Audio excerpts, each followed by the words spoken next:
You guys, it's Sunday night here in Paris, and I thought I would sit down with you guys and go through what I've learned from dating here over the last week IRL. I feel like there are a lot of good ones. This is just gonna be stream of consciousness. I feel like that's what my YouTube while I'm in Paris is gonna be like, very just like me talking to y'all, not super edited, like none of that, just like sit down and yap. Okay, so let's jump right into it, okay? And it was a very rainy day in Paris, so I'm still coming down from just being in the rain all day. My hair's a little bit wet. Like it's been a day. It's been a day. Okay. First few learnings dating in Paris. Pet names, they come very quickly. That was one thing I don't think I was like 100% prepared for. I thought it was just like specific men that were like already calling me baby. Like pretty much every single man that I've talked to has called me baby at one point or another, whether I've met them or not. It's a pet name world over here. So I say that to say like it's cute, but at the same time, like don't necessarily read too much into it. Like your baby almost immediately. Number 2, physical touch and closeness. Every single one of my dates, like I've held hands with my date, like after when we were heading to the next like venue, or like when we were going to the metro stop. Like it's a very like touchy, close place where, one, I think it's just because like tables are literally smaller, so there's automatically more like touching, whereas I feel like tables in the US, like you're pretty far away from each other, but every table that I've been at, you're like right next to them, which I think can be a good thing, like if you're into the person. It immediately puts you kind of like in their space. So yeah, I've held hands with all of my dates, which I think is so cute. And then number 3, if you follow me on Instagram, there was some like back and forth issues with this. Chivalry is a thing. At least for the dates that I've had, it's been a welcome surprise, where my first date, he very much was like, no, I'm a gentleman, I want to pick you up. And while I did not allow that, because it was the first date, I'd never met him, never FaceTime with him, like I wasn't sure who he was, he very much was like, I want to pick you up and drop you off. And from what I've heard from the girlies, like this is a thing for gentlemen in Paris and France and things like that. And then my second date, he doesn't have a car, so he rode the metro in on the RER. And I mean, even in him commuting, like he was constantly checking on me, like, hey, wanted to make sure that you know how to get there safely. Do you need any help? Do you need directions? Even when it was time for us to go home and he left me at my stop, he was texting me the whole way home. And then when I didn't respond, as soon as I got home before him. I fell asleep. He was waiting up to make sure that I made it safely. So it wasn't until he like called me and was like, hey, I just wanted to make sure you're home safe. I was waiting up for you. I was like, oh my gosh, I'm so sorry. Like they're just like chivalrous and want to make sure that you like make it home safe. You are safe. Like, feels like they care. Another one that I feel like is maybe good, maybe bad, I don't know. On my dates, in my opinion, my dates have been like overly honest about things. Like when I ask questions, I don't necessarily want like the full-blown answer. Does that make sense? Like I don't want you to tell me like all of your business. And it's not that it's like trauma dumping, but it's like, did you think about that before you said that? So like, for example, talking to a guy and I'm like, why did you and your last relationship not work out? And he went like very deeply into the fact that his girlfriend was a liar.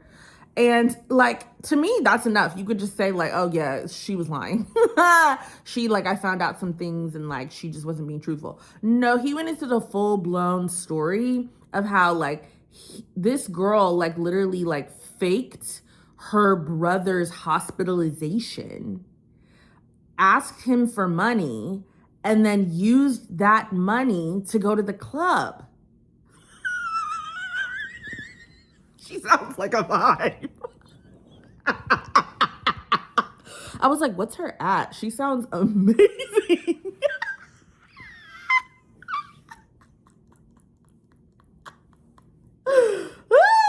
That's funny to me. But obviously, if I was dating a man who did that and was like, I need money for my sibling being hospitalized, and I found out he was using it for the club or to go on vacation or whatever, it would be a severe problem. But it's like, those are the type of things where I'm like, should you have told me that? Like, I would have just settled for like a much smaller version of that over like the real. Or like, one of my other dates was like very, very honest about the fact that they had experienced this like very brutal loss, and it really changed the dynamic of their relationship. And I was like, oh my God, like, I have just found that they are very like overtly honest, and that is so interesting to me. I need to talk to the Parisian girlies to see if that's just them or if that's a thing that like they just don't even be sugarcoating. Like they just gonna tell you everything. So interesting. And then the last thing that I've also realized is like, I think, how do I explain this? In America, you go on a date. And usually a guy's gonna ask you to dinner, ask you to lunch, ask you to some sort of meal. And the date is the meal. But here in France, it's almost like the date is what's happening between the courses of the meal. And you know that a date is going well because they want to talk to you in between those courses. They're asking more questions. They're wanting to get to know you. You're asking them questions. I'll say for like the first date that I went on, like I thought as soon as we got dessert, like it's time to jet. We're ready to go. Like date's over. And that was really, in my opinion, like after the last course was dropped is when the date actually started. That's when it was like, okay, business is out of the way. Like we've done the meal part. Now it's time for the date.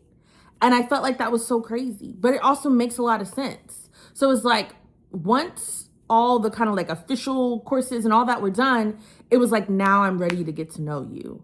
And so we stayed for like an additional hour after dessert to like talk and get to know each other. And that's when I learned, honestly, like the most about him. We kind of got all of our pre-date jitters out of the way, and the kind of just like, oh, where are you from? What do you do? What do you do for? Like that sort of thing. And now it's time for like, you know, really getting to know each other. So those are the things that I've learned. I just yapped for like 10 minutes, but I feel like those are some really interesting learnings. Girlies, if you feel like it's the same exact thing for you in the US, let me know.